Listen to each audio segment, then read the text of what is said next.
Hi, welcome to World Civilizations up to 1500.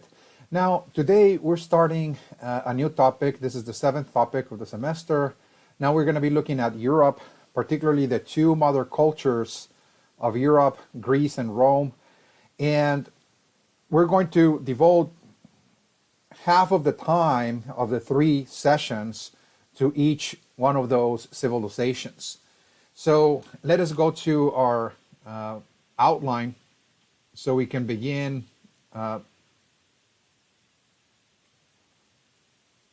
looking at the table of contents, how we're going to approach this topic. As I said, now we're moving into a new region of the world. We already looked in the past, very extensively at the other regions. For example, the Middle East. We looked at Mesopotamia and the various cultures and civilizations that flourished there in that region. Northeast Africa, we looked at Egypt. We also looked at India. We looked at the Far East, looking at India, China as well. And then the Western Hemisphere, we looked at Mesoamerica. Now we're turning our attention to Europe, and that is because in the timeline, so to speak, that follows up for example, in the development of world civilizations, Greece and Rome are going to be sort of like latecomers, if you will. One of the last, if you will, civilizations that flourished. They are going to flourish much, much later than the ones that I just mentioned. And they're going to play a very significant role, not only in developing the fundamental principles, ideas, and structures of Western civilization, what's called European civilization, but also, as we'll see, there will be an impact or influence that Europe is going to have on other parts of the world, particularly in places like, for example, Mesopotamia, parts of India we're going to be looking at, and also sections of North Africa as well. There will be significant impact, again, particularly by the Greeks and Alexander the Great, for example, that expanded the empire to the east, and of course the Romans as well. Again, the Romans are going to build a vast imperial system as well that is going to encompass also sections of the Eastern Mediterranean, parts of the Middle East, Egypt, and also parts of North Africa as well. All right, so let us look at the table of contents, how we're going to approach this topic. First, a general introduction. Again, this is consistent with the other topics we have covered. We are going to introduce this topic, the significance of Greece and Rome in terms of their main contributions to European civilization, and also we're going to, at the same time, as we'll see, we're going to also be paying attention to the geography as well, as we'll see. Then we're going to be moving into the main parts, and first, the first part is going to look at Hella. I mean, this is the name that the ancient Greeks called their culture or their civilization.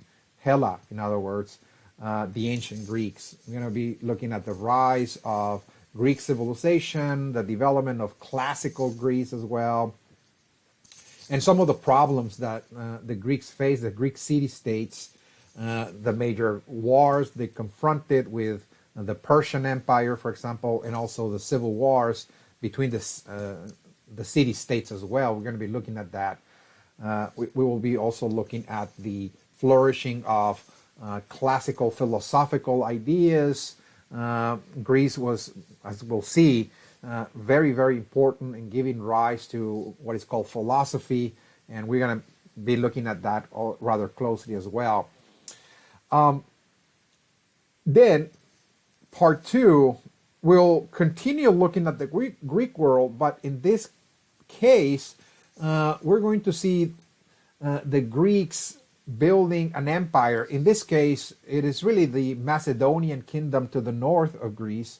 We're going to see a very important figure in Greek history, Alexander the Great, conquering the Greek world, and then, of course, taking on this venture of expanding the Greek Empire to the east, as I mentioned. And we're going to be looking at that, at the conquest again of Mesopotamia, parts of North India by Alexander the Great, and of course the disintegration of that empire when he died.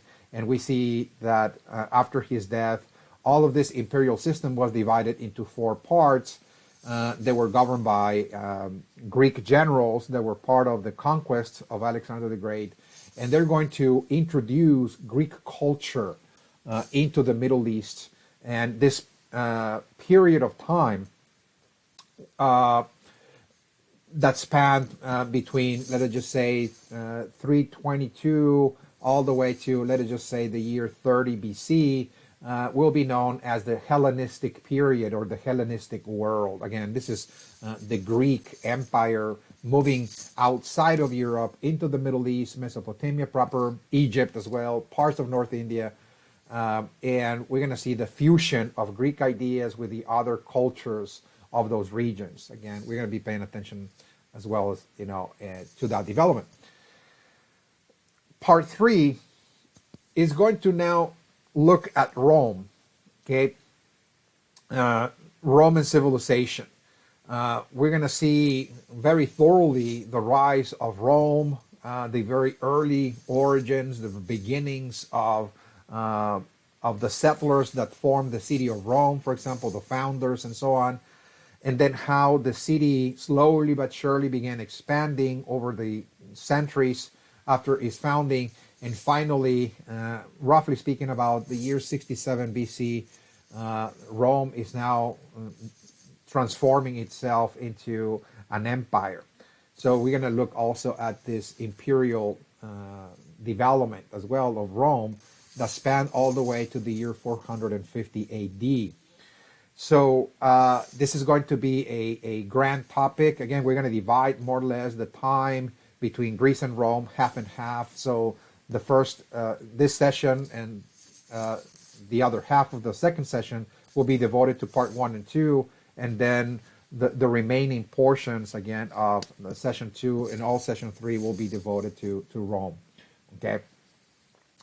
All right, so now let's look at the general introduction. And as I said, it's very, very important to first introduce Greece and Rome. Although those were very distinct civilizations, they developed in different regions of Europe, Greece in the Eastern Mediterranean, and Rome in the Italian peninsula of the central portion of the Mediterranean world. Despite that fact that they were very distinct, they shared a lot of commonalities, many ideas in common. Some historians actually believe that the Romans kind of borrowed a great portion of the Greek ideas and expanded them, transformed them, and made them their own, so to speak. This is not to say that Rome was a direct copy of Greek culture and Greek civilization, but they really shared a lot of ideas in common. But the significance is that despite the fact that they were very distinct and very different on so many other regards, Greece and Rome are going to serve as the foundation for the development of European civilization. They were the first civilizers, in other words, the first societies that entered the stage of civilization, and from those civilizations, Europe is going to build upon later on all their institutions, all their philosophical, political ideas, and so on. They're going to be built on top of the Greek and Roman contributions. For example, when we look at the Greco-Roman cultures, for example, one of their main contributions to European civilization is the fact that they were the first ones to build city-states.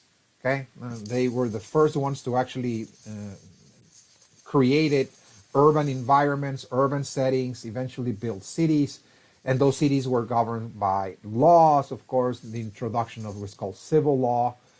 This is the law by which the citizens dwelling on those urban centers had to follow and abide by, and the idea of citizenship as well. Again, this is very important.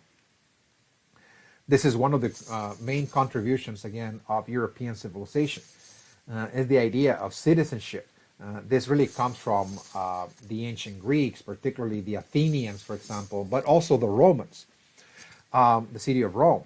The idea that there were people that had a franchise, they were considered legitimate citizens, dwellers of a city, and enjoyed certain privileges, certain rights to participate in the political process, for example, own land, and so on. Again, so citizens, citizenship. Now, also, Greece and Rome were important for European civilization because they also were civilizations that experimented with different forms of government other than just monarchy.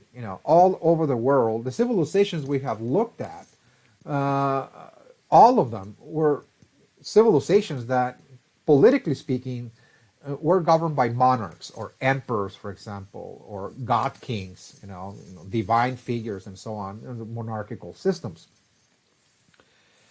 But the Greeks and the Romans are going to experiment with alternative forms of government, and they created what today we know as democracy, for example, particularly the city of Athens. The Greek city of Athens was the first one to introduce democracy to the world, as we'll see in this topic. The idea that instead of having one ruler making all the decisions for the city, that the citizens, once again, that lived in a particular city are going to govern the city directly. They're going to participate in the political process. They'll be voting, or they will be serving in public office. So power derives from the people, again, from the demos, from the many. That's what democracy means, rule by the many, rule by the people. The Romans experimented with another form of government called republicanism. It was more aristocratic, not so much democratic. Instead, Roman republicanism was the idea that the patriarchs, the elders, the landowners, the heads of family were the ones responsible, in charge for the society. So they were governing society from the Senate. Okay, so the seat of the government was a Senate, and from the Senate, the elders, the patriarchs were legislating. They were writing laws, etc., governing, Rome. That's another novel idea as well. Also, from the Greco-Roman cultures, we get, for example, ways of organizing societies that persist up to this very present day. Particularly, this is something that comes out of European civilization. And that is that we see, for example, in ancient Greece, particularly in Athens, once again, the idea of individualism. Okay, that society is composed of individuals, and it's very important for the individual to pursue his or her own needs, desires, and happiness as well. Okay, so there's an emphasis, a stress on the individual. Okay, that society is really composed of individuals, and individuals are very different from one another, and each individual must pursue their own self-interest. We also see from Greco-Roman cultures, the idea of collectivism as well. There are other Greek cities, for example, that function not under the principle of individualism, but collectivism, that they function as a group as well. The common good, the collective, the community, in that people saw themselves as an intrinsic member of a group, and the group was the organ of society. Again, that was the most important as well. Again, so those are the two orientations, the two social forms of organization that persist up to this very present day. Again, we have this tradition for many, many centuries in Europe as societies dividing themselves between individualism and collectivism. We also see Greco-Roman cultures making important contributions in terms of philosophy, as I said. in the world of philosophy, we're going to see the birth of a series of thinkers, intellectuals, philosophers in the ancient classical world, both in Greece and Rome, that generated philosophies centered on rationalism. Now, the idea that instead of relying on myth and superstition or religion in order to understand the world, that human beings were endowed with a rational mind, with an analytical mind, capable of understanding the world around them in more naturalistic ways, in more materialistic ways. In other words, this is the stepping stone for the birth of a natural materialistic science. It was called secular science again. So we see also the ancient Greeks really pioneering, the birth of this new scientific system that is only concentrating on the world of matter, the world of nature, and setting aside all spiritual and religious implications for trying to understand how the world works. It all started back in ancient Greece, by the way. Again, so those were important contributions, again, that the Greeks and later on the Romans are going to contribute to European civilization, particularly systems of knowledge. We also see, for example, as well, the idea that with this new scientific, philosophical renaissance that took place in the ancient classical world, that it was important to transmit all this knowledge to future generations via an education system. So again, we see the development of what is called an academy or university.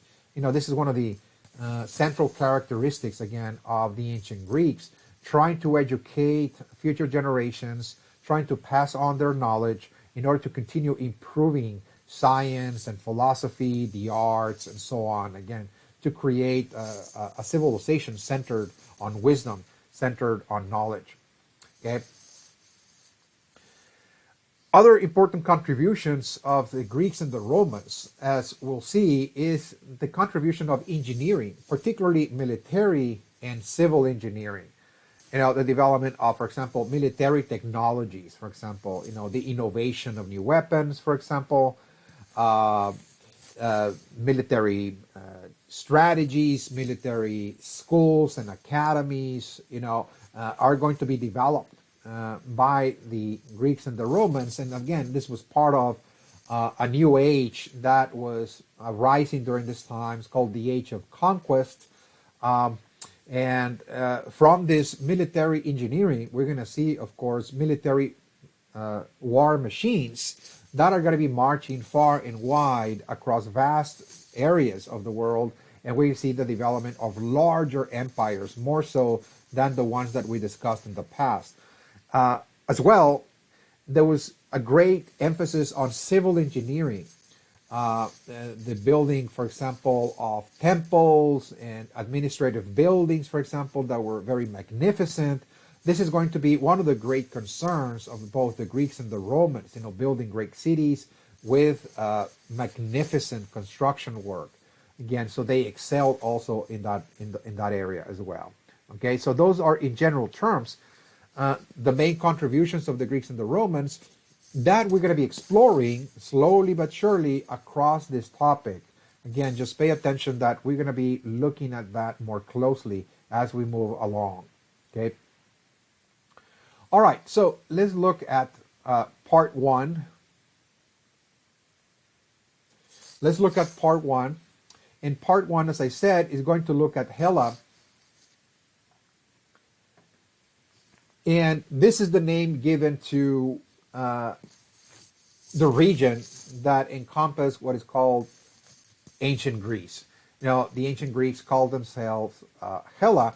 Now, why do we call them Greeks? Well, this is a translation that the Romans, of course, made of Hela.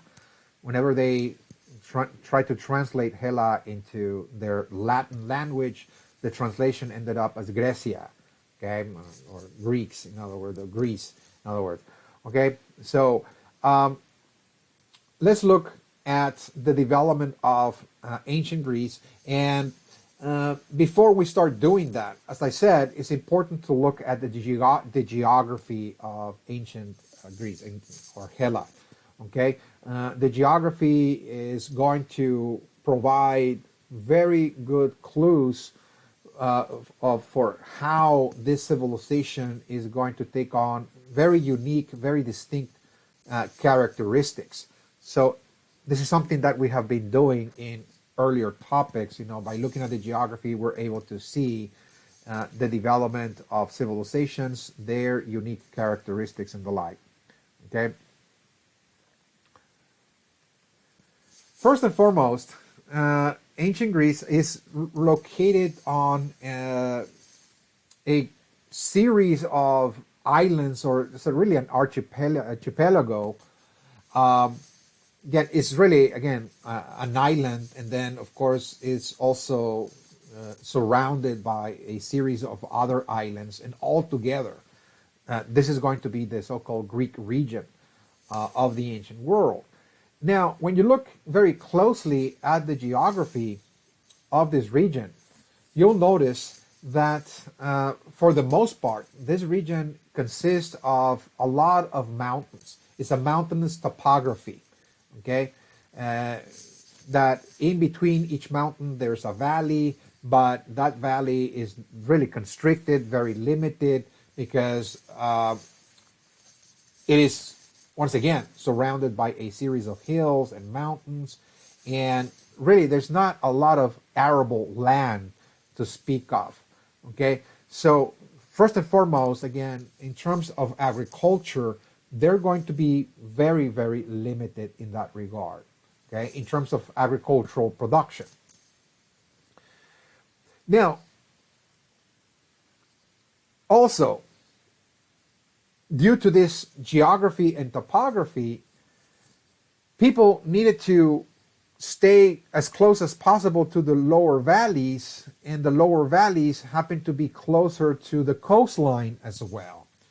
So the Greeks, for the most part, lived relatively close to the sea, very, very close to the sea. So whenever the Greeks experience a population explosion, for example, an increase of population, one of the tendencies that the Greeks had to solve the problem of overpopulation was to look to the sea and move out into other areas and expand, in other words.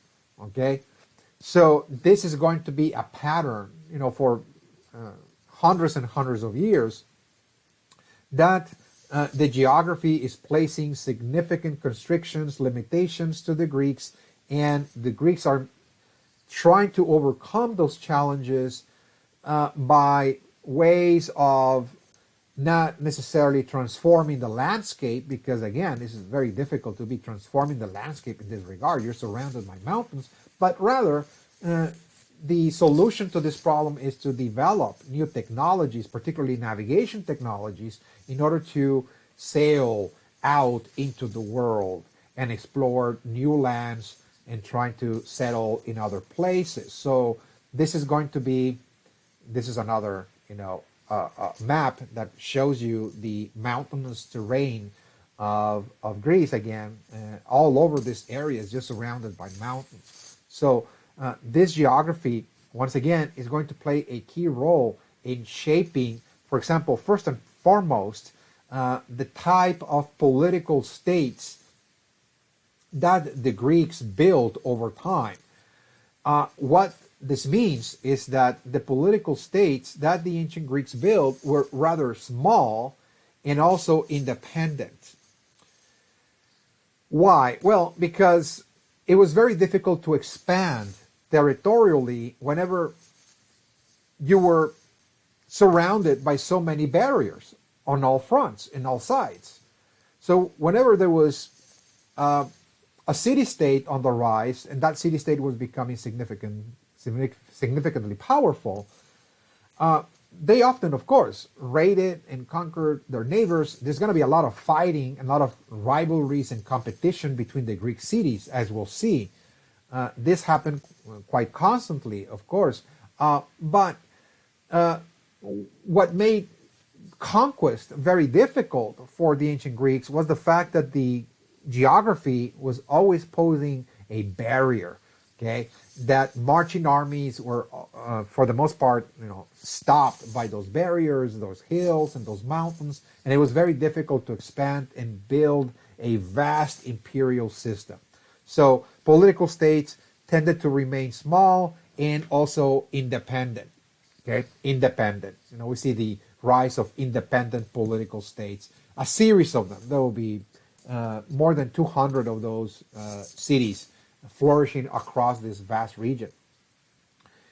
As a result of that, because of the separation of those different societies by natural barriers, we see the development also of individualism. We talked about that, in the introduction. We see that the Greeks were rather isolated from one another. They were never really unified.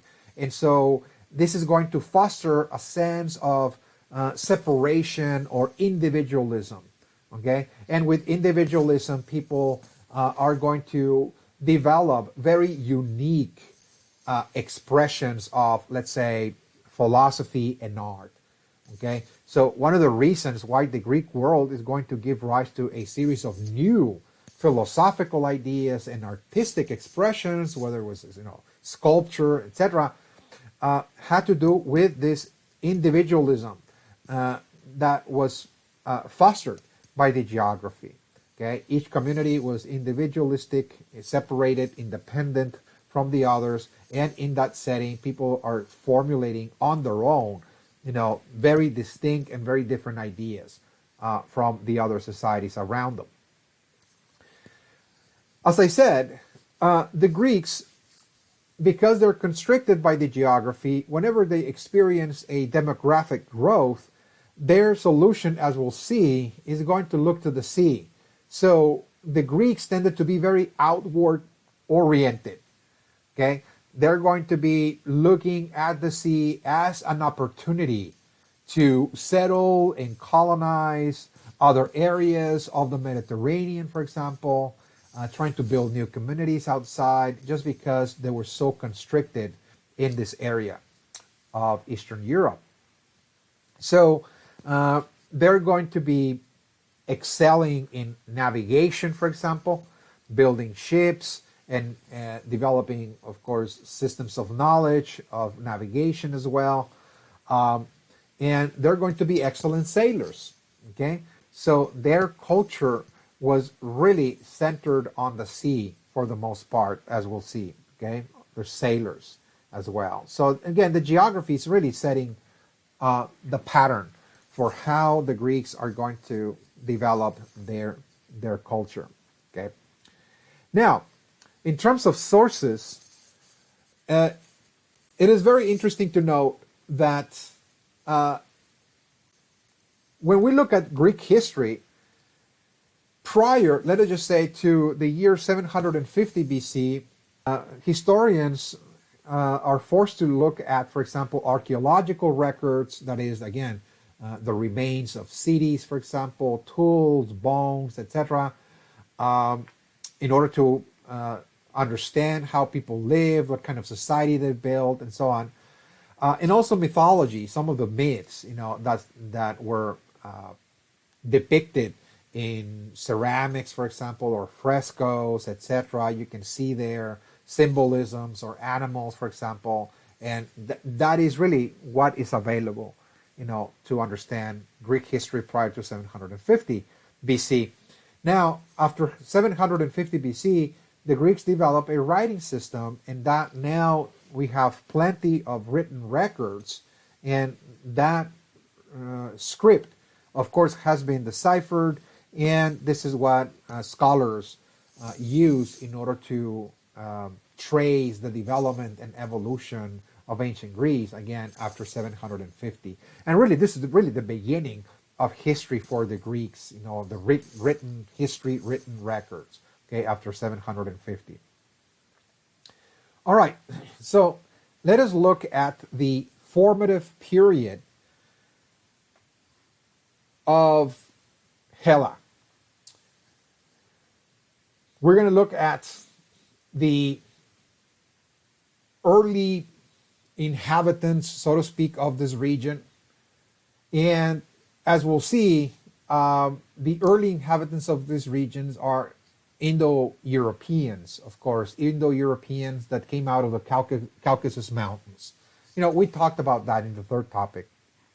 The Indo-Europeans coming out of this region of Eurasia, and they moved into different parts of the world, some of them to Western Europe, others to this part of the world, others to the Hittites, again, to Asia Minor, and the Aryans to the Far East.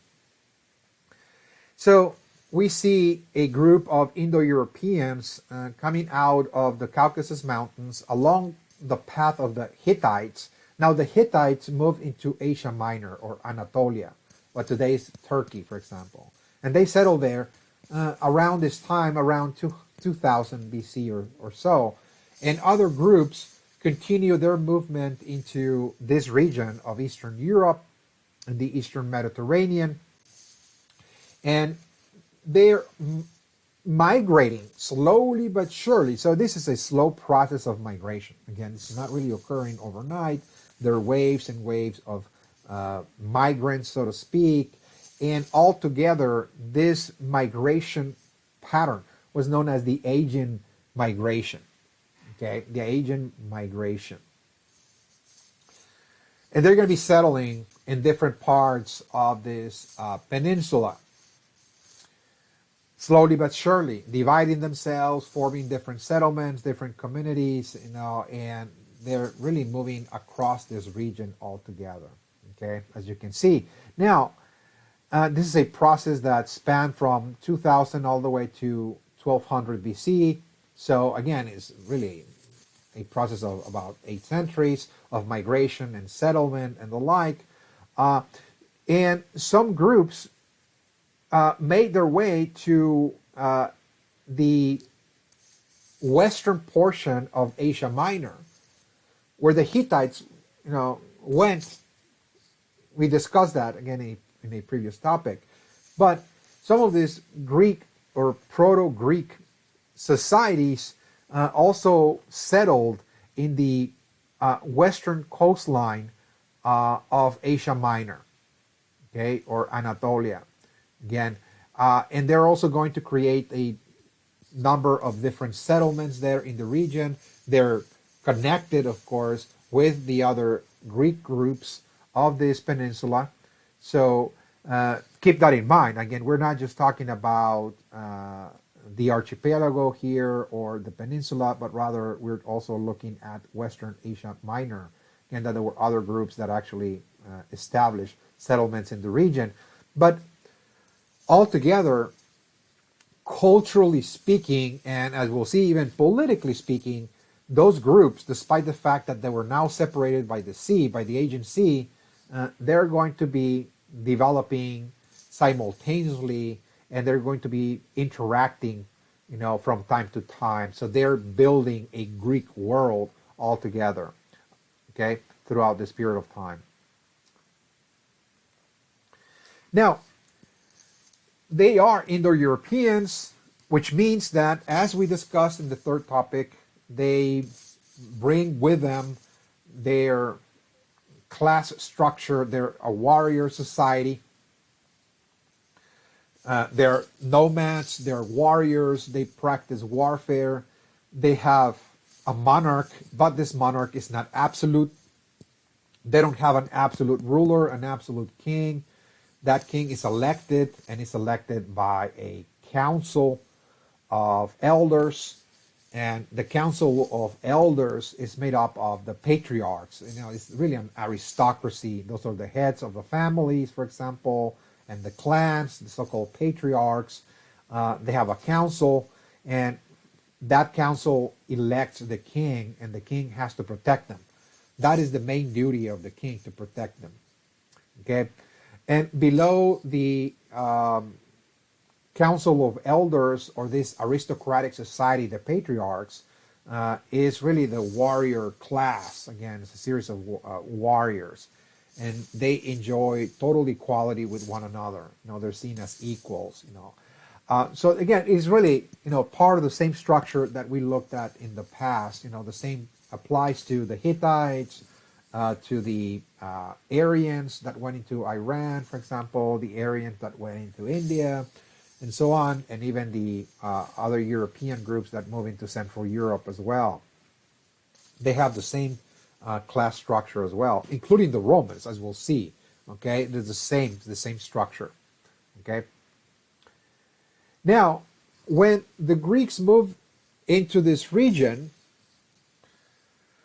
they encountered a civilization that had been developing there for a time. And for the most part, this is a civilization that centered on the island of Crete. Again, it's really right here, again, to the very, very south in the Mediterranean Sea, closer to North Africa, Crete. That was a civilization that today scholars call the Minoan civilization. Apparently, they were not Greek. Again, this is a totally different group altogether. We don't know much about them. There's only archaeological records left by them, so we're not really very sure about the structure of that civilization, their society, etc. And this is a civilization that, according to archaeological studies, spanned from 2400 all the way to 1400 BC. So this is a civilization that the Greeks encountered when they arrived to this region. A civilization that, according to the archaeological record, was not based on warfare. Okay, so there are no records, there are no remains of, let's say, war tools or chariots or axes or weapons of any kind whatsoever, of any kind. Okay, so the conclusion is that this was a rather peaceful society. They had no city walls or fortified cities or etc. Again, so those were rather peaceful societies, but those were also commercial societies engaging in trade with other groups. So they presumably had certain navigation systems that allowed them to reach out into other areas and engage in commercial exchange, particularly with the civilization to the south, Egypt. There's been, of course, commercial products found both in Crete and in Egypt that suggest that there was trade between both, again, groups. Also, based on the archaeological record, it is determined that this civilization, as opposed to the Greek civilization that was more patriarchal, centered on the male, the male figure as the head of the family, the head of society, and so on, the king, and so on, that this civilization was matriarchal. Okay, that it was the mother that was actually in control of the society. Be it as it may, this civilization by 1400 BC collapsed and disappeared from the scene mysteriously. There's been a lot of speculation as to what actually happened. Apparently a volcanic eruption ended that civilization. There was a catastrophe, a natural catastrophe that actually ended that civilization. Now, the Greeks that arrived to this region are going to build a kind of proto-Greek civilization. Again, this is the civilization that the very early groups arriving from the Caucasus Mountains are going to build. And this is called the Mycenean civilization. The Mycenean civilization. Again, so from this group of migrants arriving into this region, we're going to see the development of a very unique expression called the Mycenean civilization. It's called Mycenean because one of the cities perhaps one of the most important cities that flourished during this period of time, let us just say from 1750 all the way to 1100 BC, was called the city of Mycenae. Okay, so this is why it's called the Mycenean civilization. We really don't know how the peoples living during this time called themselves, but be it as it may, this is what scholars call them. Now, according to Greek myth, particularly Greek myth, but also the archaeological record, we know that during this time, this civilization was really centered on the hero, on the military hero. So this is known as the heroic age of Greek civilization, the age of the military hero, the warrior, for example. Life in society was centered on war, and the warrior was the savior of society. This is what most men aspire to be. They aspire to be the savior, the person that will conquer their enemies, and that would win battles, for example, single-handedly, and so on. So again, there was a certain glorification of war during this time. So it's a very warlike society. We see the emergence of small kingdoms. This is, of course, due to the geography, and this is particularly taking place in the southern portion of the Greek peninsula in what is called the Peloponnese. And the Peloponnese, again, is really this region right here where Mycenae is located or was located. There were other cities like Tyrines and also Pylos as well. Again, those were the most important kingdoms during this time. And those were kingdoms centered on war, once again. Warfare was the foundation of the culture, the foundation of the society. And unlike the Minoan civilization of Crete, the kingdoms were heavily fortified. So it's very clearly, again, from the archaeological record, that those kingdoms actually were waging war upon another, and they build very strong fortifications. Okay, so let us move. So you can see in this map, for example, one of the reconstructions, digital reconstructions of ancient Mycenae, for example. This is one of the most important kingdoms or city-states of this heroic age. You can see very clearly from the layout that this was a militaristic culture and society per excellence. Okay, you can see by the walls, again, the whole city was fortified, and one of the common patterns of those cities is that, for the most part, they were built on top of hills or mountain tops, again, that were highly defensible, for example. It's very difficult to attack, for example, a city that is sitting on top of a hill, for example. Okay, and that is, of course, fortified with walls as well. Okay, so this is the entire orientation of Greek society during this time. Okay, you can see that as well in the tombs, for example, the burial grounds that have been excavated by archaeologists. There's been a lot of warlike paraphernalia, for example, weapons, for example, made from bronze, swords and shields and axes. Again, the warriors and the kings were buried with all their weaponry and the like. So again, there were funerary rituals in which the warriors were buried with very special ceremonies, and we conclude that there were significant religious ideas, centered on the warrior dying and the places that they were going as well. Perhaps a heavenly world where the warriors were going, etc. Again, this is an assumption, but again, the burial sites pretty much provide clues as to what people believed about life on earth, but also in the afterlife as well for the warrior. Okay, so those were fortified city-states. So again, this is why it's called the heroic age, the age of the military hero.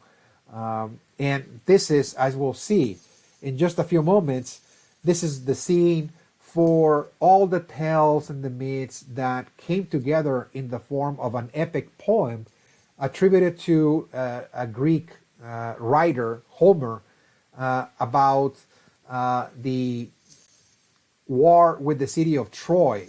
Again, that epic poem is called the Iliad and the Odyssey, that talks about a war that took place in the Greek world, against the city of Troy, and we'll discuss that again in a few moments. But we see the emergence of certain heroes like Achilles, again, that presumably lived during this time and fought those wars, and they were seen as superhumans, larger than life. Okay, they were elevated to divine status in many cases. The warrior. You can see the city walls were gigantic.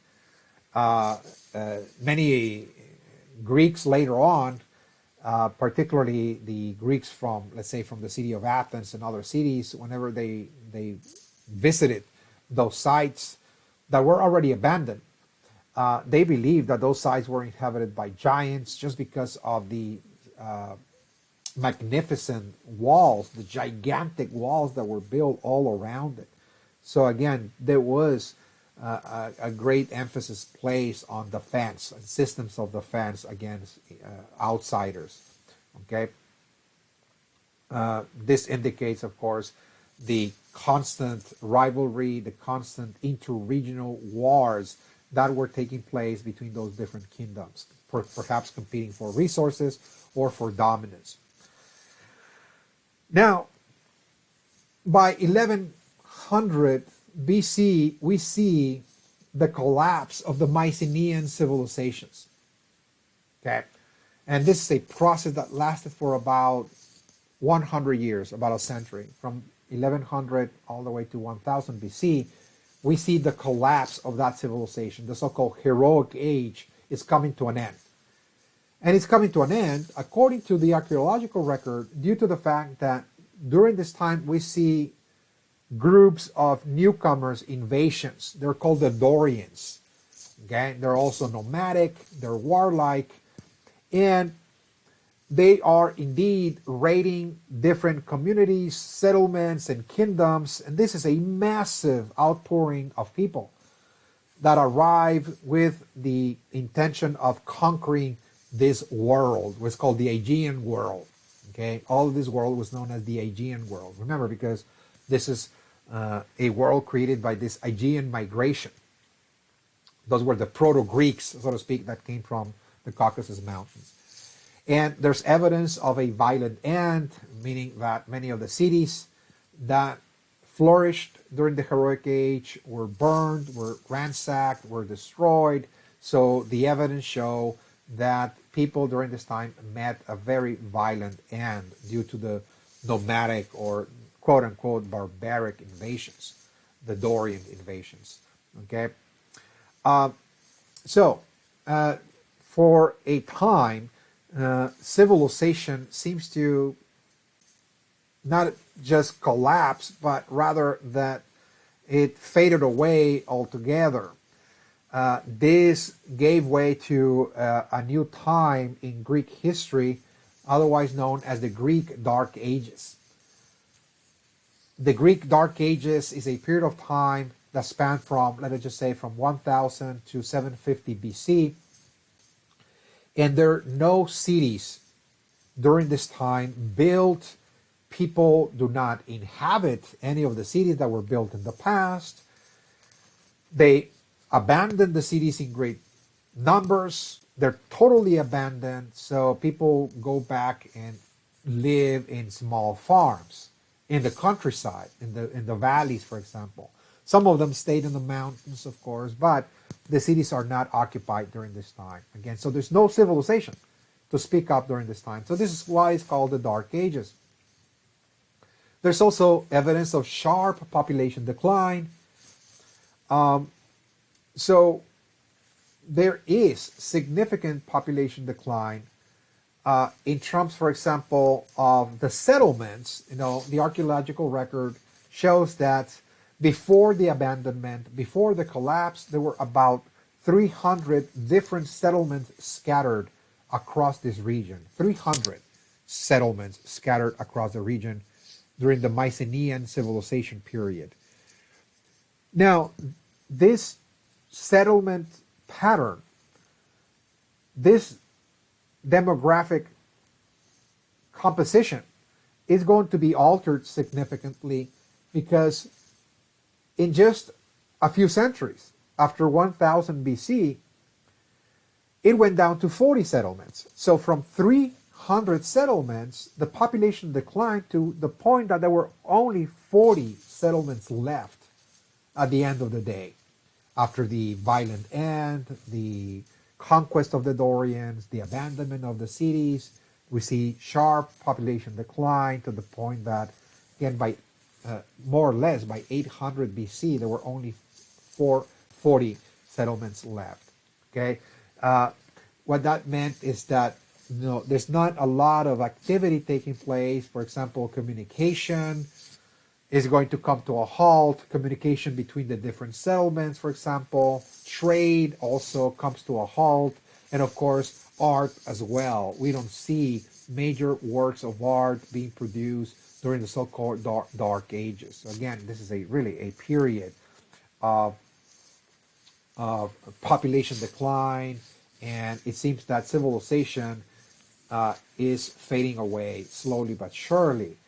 However, by 750, we're going to see a reversal of that process. The Greek Dark Ages are going to come to an end, and instead, we're going to see the beginning of a new period in Greek history. And this is the beginning of what is called the Greek classical world. Okay, so from the Dark Ages, suddenly we see a rebound, as we'll see, of population, and from that, of course, civilization resumes once again, and not only resumes, but is going to now move into a period of splendor and renaissance as well. And we're going to see the most classical characteristics, classical ideas of ancient Greece emerging, from 750 onwards. Okay, so let's look at the different stages of this development. Again, the emergence of this classical world occurred in stages. The first stage, let us just call it the pre-Socratic era. Socrates was really part of perhaps the apex, again, the culmination of this Greek classical period. He was born, of course, in the 400s, much later, of course.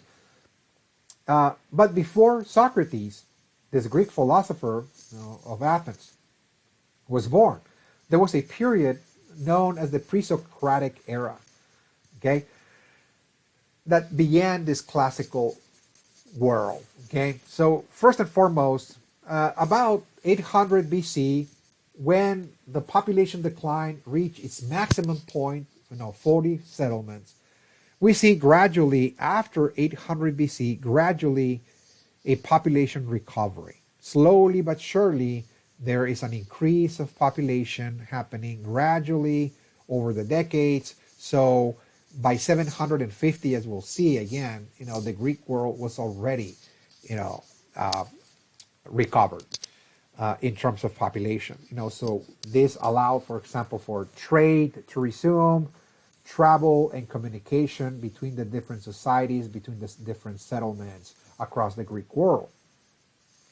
By 776 BC, we see the beginning of the first Olympic Games, for example. Okay, the first Olympic Games begin around 776 BC. We also see during this time the introduction of a writing system.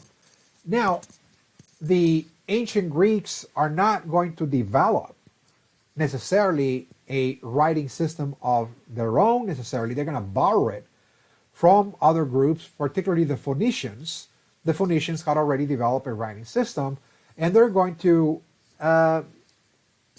appropriate that writing system, the Phoenician script, and ascribe, of course, different meanings, Greek sounds, etc., to each one of the symbols of the Phoenician script.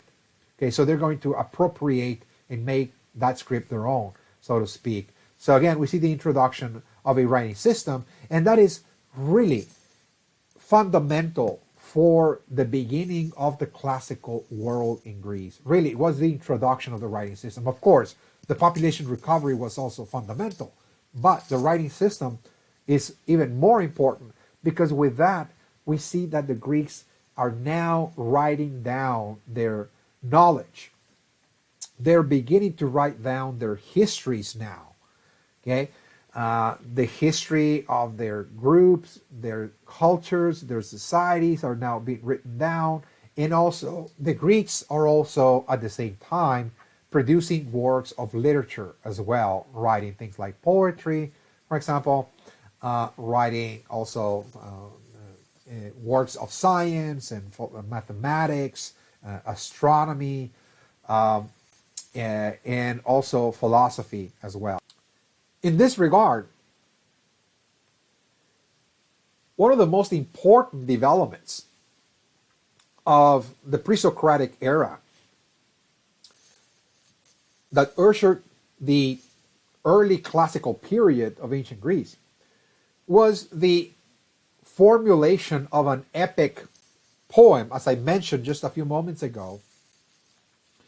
An epic poem that really talked about a golden era that existed before this time, that the Greeks of this region remembered from oral tradition. Despite of the population decline that occurred during the Dark Ages, still, the survivors of the Dark Ages kept amongst themselves certain traditions, certain memories of a glorious, heroic time, again, of the Mycenean civilization. Again, the deeds of the warriors and major wars that occurred, particularly between the Greeks of this region against a city-state called Troy, the city of Troy. Again, and so people kept those memories through oral tradition, and it was really an individual named Homer who received this oral tradition, all those epic stories and legends that people memorize actually and will tell others in gatherings or in meetings, etc., or myths that were passed from father to son, from generation to generation. And he took on the task of actually assembling all of those memories together and writing a large epic poem. Again, and he's going to call this the Iliad and the Odyssey. Okay? So he's now writing down pretty much the mythic stories, the memories of this mythical past, of this heroic age, in order for the Greeks to receive this information, this knowledge, so they can carry on this hero culture, but now in written form. Okay, so in very general terms, again, what this epic poem, the Iliad and the Odyssey, really talks about is, it's a war of conquest, particularly the conquest of a city, the city of Troy. The reason for that has to do with, a romance, of course, between a prince, Prince Paris from Troy, who stole the wife of another kingdom, one of the Greek kingdoms again. The wife of a king was stolen by this prince, and her name was Helen, and she was taken by this prince. His name was Paris. He was taken to Troy, and the king, Menelaus, that was his name, is going to harness all of the warriors and the different kingdoms of the Greek world to go against Troy in order to wage war against the city and recover his wife in the process as well. Okay, so it's a major, major confrontation of the Greek world with different cities, of course, and rivalries between them, that dealt with, of course, the stealing of a wife of a king in this case. Okay, and it's in this process that we see the emergence of perhaps the central figure of this epic story, and that is Achilles. Again, he is the Homeric hero. He is the role model for the Greek world. not only from the Mycenean civilization, but Homer wants the Greeks of this time to follow on the footsteps of Achilles as well. Achilles is really presented in godly terms. He is indeed a divine figure. He is, of course, human, but he was born from the gods as well. So he is pretty much superhuman. He is a super warrior, and he is not really fighting for city, and he's not fighting for community. He's fighting for his own personal glory, to glorify himself, to glorify his ego again. And so this is the kind of education, so to speak, that Homer is creating for the Greek world. Again, because as we'll see, the Iliad and the Odyssey are going to become really the centerpiece of Greek education, meaning that the main form of education that the Greeks received after Homer wrote down all those myths and mythic tales about the conquest of Troy were imparted, were instructed to the young generations as to this is your culture, this is your history, this is what you should aspire to be, this is who you are. You are Greek, you are a warrior. You should be, just like Achilles, in other words. So Achilles was really the model for how people should behave, how people should act, and this is the destiny, in other words, that everybody should just accept and follow, in other words. It becomes, again, part of the educational system. And scholars during this time were writing essays and treatises and commentaries on Homer's epic poems. That if anybody wrote anything during this time was just a commentary, an essay, for example, a treatise on Homer. Again, on Achilles or the conquest of Troy, etc. This is what most people actually were writing about and studying. So this was the kind of education that people received.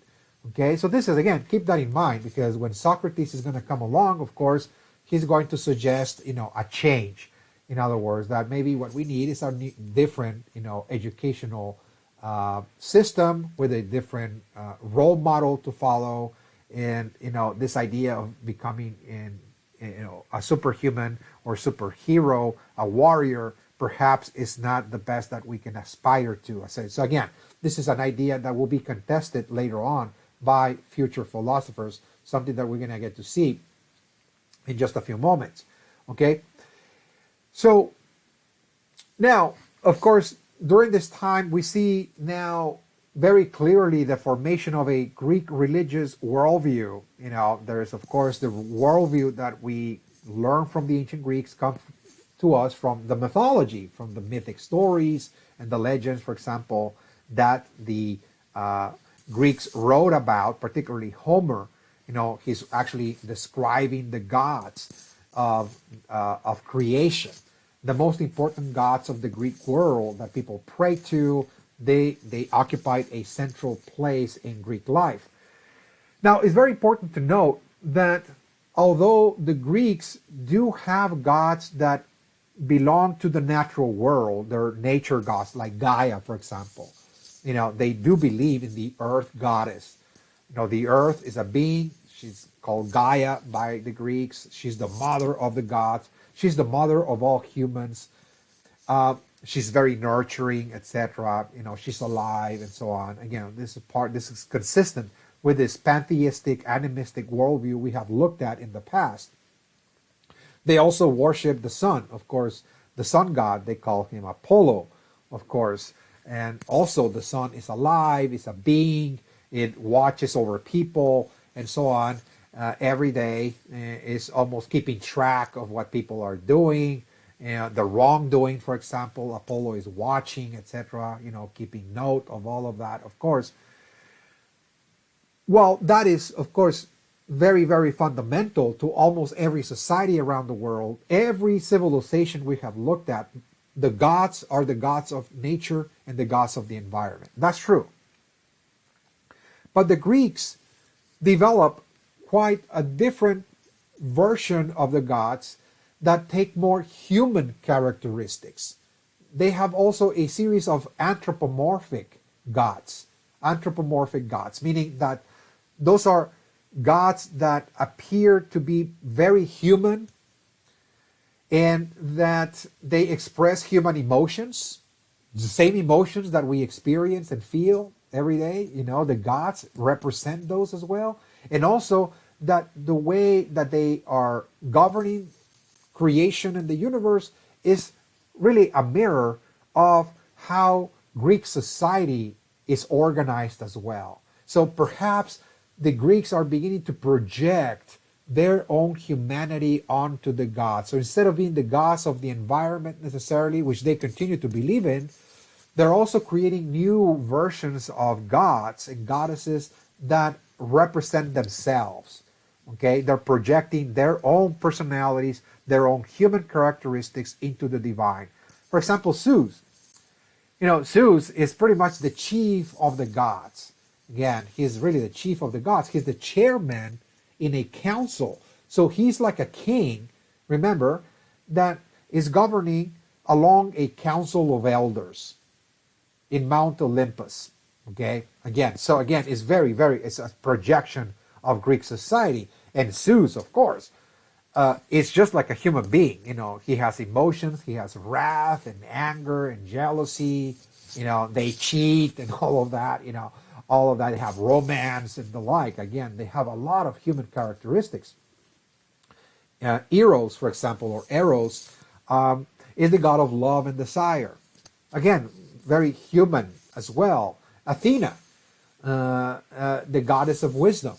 Again, so people that are pursuing knowledge, pursuing wisdom, as we'll see, like the philosophers, are also projecting, of course, their own intellectual pursuits and inclinations into this new divinity called Athena. Aphrodite as well. Aphrodite, she is the goddess of charm and delight and seduction as well. Dionysius again is the god of sex and wine and partying, etc. The Greeks were very fond of doing that as well. They drink a lot of wine as well, and they will, drink for many, many days, etc. Engage in all the pleasures of the world and the like. And they had, of course, many more of those gods and goddesses as well that represented human emotion. So this is considered something quite of an innovation. This is a civilization that is formulating new versions of divinity that take on more human characteristics. Now, what is also characteristic about Greek religious life and religious thought is the fact that the Greeks built a series of sanctuaries across this Hellenic world. Okay, they were locations that were considered to be the abodes of certain gods. They built temples in there or sanctuaries. They really didn't belong to any city necessarily or any community. Those were sanctuaries for all people to visit. And so they serve as nexus points for members of different settlements and different cities to converge and commune in those sanctuaries, worshiping those gods. Those were really the gods of the Greek world. This is very, very important. Talking about sanctuaries, another characteristic is that the Greeks also believed that certain locations served as oracles as well. Those were temples devoted to certain divinities that had the power to guide people, to provide counsel, particularly in matters related to future events. Those were so-called the oracles. One of the most important of those locations, or oracles as they were called, was the Oracle of Delphi. Again, those were locations where people visited in order to consult the oracle and ask questions about marriage, questions about war, questions about laws, for example, questions about disease and death, etc. Just personal matters or social, political matters as well were consulted. Before doing anything, people will consult the oracles. Okay, very, very, very important about the Greek world. Now, at some point, we're going to see a group of philosophers emerging that are going to start questioning the religious ideas that I just described. You know, the mythic ideas of Homer, the religious ideas that there were a series of gods that were controlling nature, bringing about rain and thunder, controlling the weather, you know, giving people, you know, health, etc. They're going to create a new philosophical movement that is going to give rise to a new science, you know, the beginning of a more natural, materialistic, secular science again. And this is a movement that started in Ionia. Again, this is in Western Asia Minor. We mentioned that we're a series of Greeks that settled here, again, in the western coastline of Asia Minor, or Anatolia, as it was called. They were part of the Greek world as well. And it is right here in this region that we're going to see a group of philosophers, otherwise known as the Rationalists, the Ionian Rationalists, that are going to create a revolution in both philosophy, but also in science as well. Again, science and philosophy. All right, so how this came about. All right, so first and foremost, you know, this region was a crossroads between Greek culture, but also Mesopotamian culture. It was a region that served as a nexus point for trade. So there were a lot of merchants bringing goods from the Greek world and from the Mesopotamian world. They converged there. And so this is an international hub, so to speak, of merchants, not only bringing goods, but also bringing different ideas. So we see, of course, a mixture of very different ideas, philosophical, particularly, and religious ideas to begin with.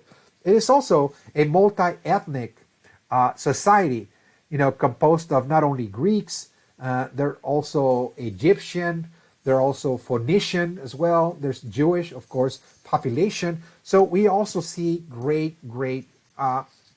cultural diversity as well. There's many cultures converging as well in that region. And of course, because there's a lot of different ethnicities, this is also a region that was written with strife as well, and crises. And so it is perhaps out of a crisis, the crisis of conflict, ethnic conflict, religious conflict as well, that this is going to lead people to become very disillusioned with religion. You know, why people are fighting over, for example, religion or mythology, etc. And this is going to lead a series of Greek, or called Ionian, philosophers to start developing new systems of thought that are moving away from religion altogether, from mysticism, from mythology. You know, the idea that the gods control the world, that we can explain natural phenomenon by just, you know, looking at spiritual beings or entities controlling the world. So we see the development of a secular science, you know, this worldly science, materialistic science, again, in which the Ionian philosophers are more concerned with understanding the natural world through the study of matter. In other words, that instead of looking at spirits, moving objects, or moving the elements, that perhaps matter is really a kind of machine, so to speak, that moves objects, moves elements, and the like, not through so much by the agency of spiritual beings or entities, but rather by materialistic forces. In other words, that matter, of course, behaves by its own nature, but materialistic forces, in other words.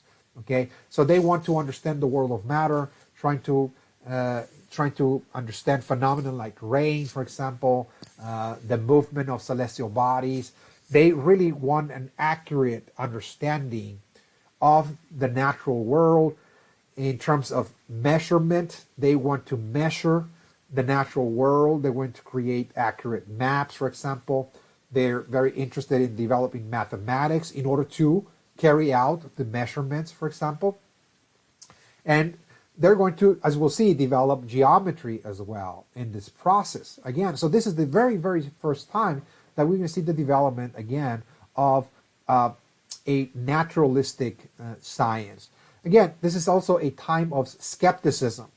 Skepticism, again, is the idea that people during this time, the Ionian Rationalists, were not willing to accept any claim without any material proof or evidence.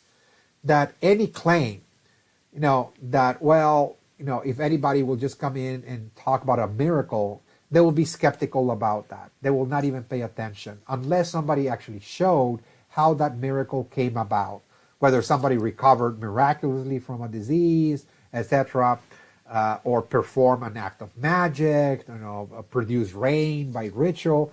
They're not going to actually believe that. They're going to remain skeptical until somebody showed them proof through mathematics, through measurement, through physical evidence, in other words, of the fact. All right, so the most important of the Ionian Rationalists, again, there were a series of them, but I'm just going to here, just concentrate on four of them, one of the most important ones. One was Thales. Again, Thales was an Ionian rationalist of this region that proposed that the essence of reality is material. In other words, what he's actually saying is that matter is the first substance from which everything is made. In other words, the world is material, reality is material. The world is made up of matter, in other words. So this idea that matter is moved by spirits or that spirits inhabit matter, he's pretty much discarding that idea altogether. So he's introducing the idea of materialism, in other words, that we live in a material world and living the gods pretty much in another realm, or perhaps not even believing in the gods whatsoever. The other Ionian rationalist was Xenophanes, or Xenophanes as he was called, or Xenophanes. Okay, he proposed that all the gods of Homer, Zeus, Athena, and all the others, Dionysius, etc., those were actually just myths. Again, that they don't really exist. Those were part of just legends and tales. That this is just literature. In other words, that this is not really knowledge. This is not real science. In other words, okay. So we see a major departure from the Homeric education. The Ionians are, in a certain sense, revolting against that mythic education and rejecting it altogether. The idea that that the sun, of course, is a god. They're rejecting all of that altogether as well. Okay. Anaximander is another Ionian rationalist who was very interested in geography, providing accurate measurement of the land and creating accurate maps.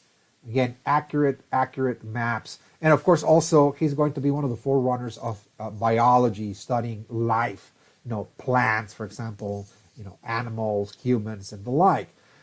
He's going to be one of the forerunners of this idea that the Earth was a sphere, the spherical Earth, and also the idea that the sun was the center of the solar system and that the planets, including the Earth, were revolving around the sun, and the heliocentric view, again, that is now part of the scientific worldview of the modern world today.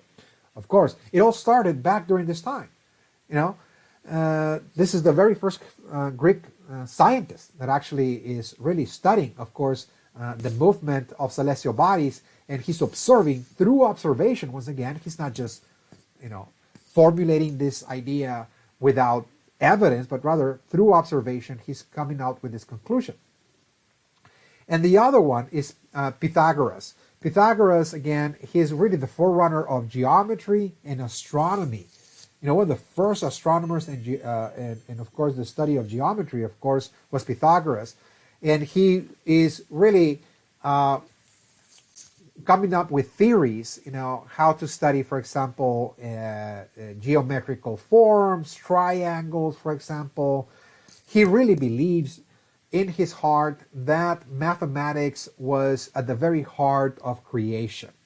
Okay, we call it sacred mathematics. That all relationships between objects, between people, between celestial bodies, etc., are all taking place from mathematical equations and mathematical formulas. Again, the mathematics is at the very, very heart, in the very, very center, in the fabric of reality. In other words, he's also proposing that the movement of physical objects produce sounds as well. You know, whenever there is something moving, whether it's a ship, for example, or a rock, etc., that produces a sound. And he believes that the movement of the planets around the sun also produce divine sounds as well. He called it the music of the spheres. So the rotation of the planets around the sun also produce this beautiful harmonic orchestra of sounds again. And he's trying to measure the notes of each sound to create a scale, you know, the musical scale, for example, and trying to determine also the sound of each planet and the like, and measuring the distance of planets and the like through mathematical calculations as well. All right, so we have reached the end of session 1. So far we have covered a great deal, again, of the formative stage of Greek civilization. When we come back in session 2, we're going to be looking at the Greek world, particularly 2 very important cities of the ancient Greek world, Athens and Sparta. We're going to look at the development of those 2 great classical cities, their clashes. There's going to be a major war between them, the Peloponnesian Wars. And then after the Peloponnesian Wars, we're going to see the emergence of Socrates and Plato, and how they're trying to bring about the ideal city for ancient Greece. Again, so this is something that we're going to cover in session 2, along with Alexander the Great, taking, of course, the Greek world into Mesopotamia and the Far East. And after that, we're going to be moving also in the second half of session 2 into the Roman world, the beginning of Rome, when we come back. All right, so this is all I have for you. I'll see you then in session 2 when we come back. Thank you.